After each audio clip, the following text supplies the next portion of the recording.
ছোট ছোট কটেজ বানিয়ে দিয়েছে খাওয়ার, যেটা আমাদের গাহরি পোড়া, মুরগি পোড়া, তারপরে সব রকম ডাক্স টাক্স সব পাবে। আর যেটাকে বলে লাই পানি, যেটা লাউ পানি বলে নাকি আমাদের বড় ওয়ার্ডে, তো ওটা পাবে। কোনো নেশা হয় না, খেতে পারো, সবাই মেয়ে ছেলে সবাই খাচ্ছে, এটার কোনো নেশা নেই।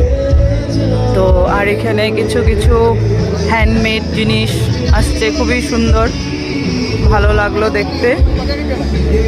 আর আমি আবার রিপিট করছি, সবচেয়ে ভালো লাগলো যে এন্ট্রি ফ্রি, কোনো এন্ট্রি চার্জ নেই, এটাই সবচেয়ে ভালো। আমরা বাঙালির এটাই চাই, খালি বাঙালি বলে না, আমরা সবাই যেখানে যাই এন্ট্রি ফ্রিটা হলে খুবই ভালো লাগে।